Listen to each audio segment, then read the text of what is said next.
Hello guys, আসসালামু আলাইকুম। তো আমি আবার আজকে অনেকদিন পর আসলাম বাগানে। এখানকার যে তাপমাত্রা, এই তাপমাত্রার যে লোকজন যারা বাগানে কাজ করে তারা কীভাবে কাজ করে, কত কষ্ট করে কাজ করে আপনারা না দেখলে বুঝবেন না নিজের চোখে। আমি ওইখানে যাব। একজন আছে আমাদের বাঙালি দেশি ভাই, আর আমার পাশে দেখতেছেন একজন ওমানি, উনিও কাজ করতেছে কিন্তু আমাদের বাঙালির সাথে একসাথে কাজ করতেছে। দেখেন আমি ওনার সাথে যাবো। দেখেন উনি রেস্ট নিতেছে, ঠান্ডা হয়ে গেছে। আসলে বিদেশ না এলে আপনারা বুঝবেন না কষ্ট যে কী জিনিস। যারা বিদেশ আসে তারাই একমাত্র বুঝে, যারা বিদেশ আসে তারা একমাত্র। আর বাড়ির থেকে দেশ থেকে আপনারা কোনো কিছু বুঝবেন না। এই যে এক ভাই, আমার দেশি ভাই, এই যাইতেছে, এর যে অবস্থা দেখলে মনে হয় যে গোসল করছি। ওনার যে অবস্থা দেখলে মনে হয় যে গোসল করছে। সালামু আলাইকুম। ওয়ালাইকুম সালাম। আপনার দেশের বাড়ি কোন জায়গায়? চট্টগ্রাম। ওনার বাড়ি হচ্ছে চট্টগ্রাম। এখানকে আপনি এনে কতদিন ধরে? এখানে আপনি 2 বছর 3 মাস খালাস হয়ে গেছে। 2 বছর 3 মাস। 3 মাস। আপনার স্যালারি কত? স্যালারি আপনার বাংলার 30-35 হাজার টাকা। হ্যালো, আসসালামু আলাইকুম। كيف حالك؟ السلام عليكم. كيف حالك؟ زين زين الحمد لله. هذا نفر بنغالي. هذا بنغالي، هذا زين؟ بنغالي، هذا زين عمان. نفر زين؟ زين رقم واحد. রকম ওয়াহেদ। ايوه. তা আপনার দেশের বাড়িতে বলছিলেন কোথায়? চট্টগ্রাম। চট্টগ্রাম। এখানে আছে 2 বছর কতদিন? 2 বছর 3 মাস খালাস হয়ে গেছে। 4 মাসে ঢুকছে। 4 মাসে ঢুকছে। স্যালারি কত পাচ্ছেন? স্যালারি আপনার বাংলার 30-35 হাজার টাকা পড়ে আর কি। দেখছেন গরম গরম দেখছেন? দিনের এখন 6টা বাজতেছে, 6টা। দিনের এখন 6টা বাজে, দেখেন অবস্থা। এই দেখেন ওনার কাপড়টি দেখেন, দেখেন কি অবস্থা। বিদেশ আসলে বুঝে শুনে আসিয়েন, বুঝছেন? আমি কথা কম বলা করে। বিদেশ আসলে বুঝে শুনে আসেন। দেখছেন কি অবস্থা? আপনি কি ভাবছিলেন যে কখনো এই কষ্ট করে কাম করতে হইব? আমি কোনোদিনও ভাবি নাই, বুঝছেন? এই হচ্ছে বিদেশ। এই আর কি বিদেশ, এই আর কি প্রবাস। মা বাবা জানে অনেক অনেক খুশিতে আছে। অনেক টাকা যে কীভাবে পাঠানো লাগে এটা আমরাই জানি, প্রবাসীরাই জানি, বুঝছেন? অনেক কষ্ট প্রবাস জীবন। এই আর কি, দেখতেই তো পাচ্ছেন। আর দালালে কি বলছে? দালালে বলছে যে এসির ভিতরে কাম করবো। এই যে ভিতরে ওনাকে দালালে বলছে যে এসির ভিতরে কাম করবো, 40-50 হাজার টাকা বেতন পাইবো। এনায়া দে আরে এত এসি, এসি খুঁজা পানা বাগানের ভিতরে। আপনারা দেখতেই পাচ্ছেন এসির কি অবস্থা। এই পুরাটা বাগান উনি দেখাশোনা করে। এখানে এই যে গাছ গাছালি আছে, খেজুর গাছ আছে, সব কিছু উনি দেখাশোনা করে। এটা হচ্ছে বাগান। আর এই যে মানে উনি যিনি আছে উনি কাজ কাম করতেছে।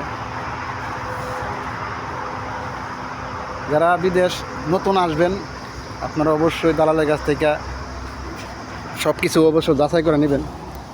কারণ দালাল আপনার বলবো একটা, করবো একটা। আপনার দালাল হয়তো বলতে পারে যে এসির ভিতরে কাজ করবেন, রিল্যাক্সে করবেন, কোম্পানি চাকরি করবেন। আসলে এরকম কোনো কিছু না।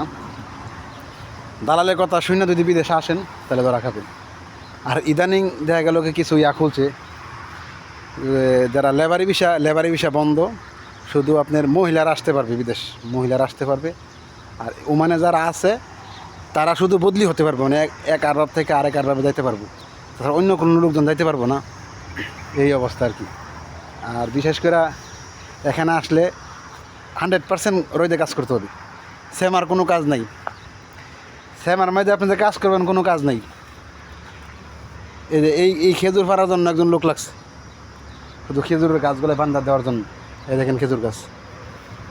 আর শ্যামার মাঝে কোনো কাজ নাই।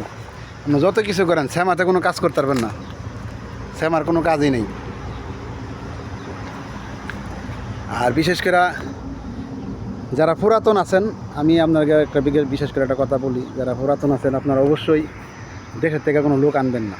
কারণ দেশের থেকে লোক আনতে গেলে ওনারা হয়তো সব কিছু বুঝে না, যে বিদেশ যায় কী করবো, কীভাবে কাজকাম করবো, সব কিছু ধারণা নাই। আর আপনারা যারা অনেক দিন যারা থাকতেছেন আপনারা ওনাদেরকে একটা বুদ্ধি দিবেন যে বিদেশ না আইসা যে টাকা দেয় বিদেশ আসবো, ওই টাকা দেশে খাটান, ওই টাকা দেশে খাটান, দেশে খাটান, অনেক টাকা পাবেন। দেশে খাটাইলে অনেক টাকা পাবেন। দেশে একটা ব্যবসা করেন, একটা মুদির দোকান দেন, একটা চার দোকান দেন। বিদেশ কেরাইবেন আপনি 3 লাখ 4 লাখ টাকা খরচ করে, এই সারা দিন কাম কইরা আপনার মাস শেষে 30,000 40,000 পান। এই টাকা আপনার কী হইব? আপনার এই টাকা তুলতে গেলে লেগে যাবে আপনার 3-4 বছর। এই কারণে আমি বলি কি, আমার জ্ঞান আমি বলি আপনারা বিদেশ না আইসা দেশে একটা ব্যবসা কিছু করেন। আমি তো আর আইসি, আর আমি আছি বিদেশ, আমি কাম জানি, আল্লাহ রহমত করছে, আল্লাহ রহমত আল্লাহ, আমি শান্তিতে আছি, এই কারণে আমি বিদেশি। আর কাম না জানি আসবেন না, কাম না জানি না লেবারি বিষয়ে আইসা লাভ নাই। আপনি যে কোনো একটা কাজ শিখেন, আপনি কাজ শিখে আসেন, সফলতা পাবেন। আপনার কারেন্টের কাম শিখেন, আপনার দর্জির কাম শিখেন, আপনি টেলারিং কাম শিখেন, আপনার গাড়ি চালানি শিখেন, গাড়ির কাজে আসেন। এগুলো কাজে আসলে আপনি অবশ্যই সফলতা হবেন। আর এগুলো কাজ না জানা তো নতুন আইছেন যে আমি কাজ কাম করবো, তাহলে আপনার কোনো লাভ নেই। এ হচ্ছে অবস্থা আর কি। তো আশা করি সবাই ভালো আছেন ইনশাল্লাহ। আমাদের জন্য দোয়া করবেন, যারা বিদেশে আসছে ওনাদের সবার জন্য দোয়া করবেন। আর যারা নতুন আইতেছে ওনাদেরকেও আপনারা একটু, যারা আসে কাগজপাতি করে ফেলাইছে ওনাদেরকে একটু হেল্প করবেন। আর ওমানে ভিসা আপাতত লেবারি ভিসা বন্ধ, লেবারি ভিসা একবারে বন্ধ।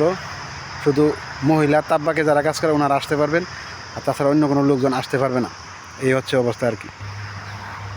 আর এখানকার যে রোদের তাপমাত্রা, এখানকার অনেক রোদের তাপমাত্রা, এই রোদের জায়গাগুলো যারা কাম করে এরা সারাদিন ঘামলেও কিন্তু এটা মনে হয় না। যদি দেখা গেলো সারাদিন কাজ করে সকালবেলায় এই সাথে সাথে টাকা পাওয়া যায়, তাহলে কিন্তু আর কষ্টটা মনে হয় না, তাহলে কষ্ট মনে হয় না।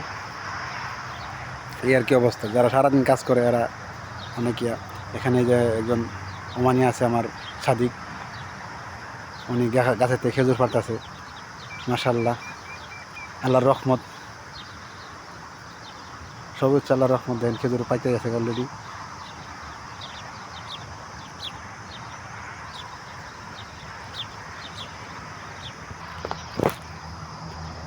খেজুর অনেক মিষ্টি ইনশাল্লাহ। রোদের খুব তাপমাত্রা, দেখতে পাচ্ছেন কীভাবে রোদ উঠছে।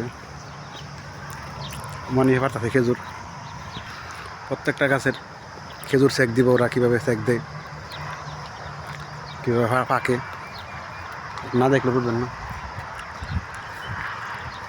এই যে এনে একটা গাছ আছে, এটা তো ফেঁকে গেছে অবশ্য। এরকম 2টা ফার্ম, এই দিন সম্পূর্ণ গাছ ফাঁকা, এই জন্য একবারে ফাঁকা, খেজুর একবারে ফাঁকা। এই যে পারলাম একবারে ফাঁকা খেজুর, একবারে ফাঁকনা সব। সবাই ভালো থাকবেন ইনশাল্লাহ, আমাদের জন্য দোয়া করবেন। আশা করি ইনশাল্লাহ আমাদের জন্য দোয়া করবেন। আসসালামু আলাইকুম।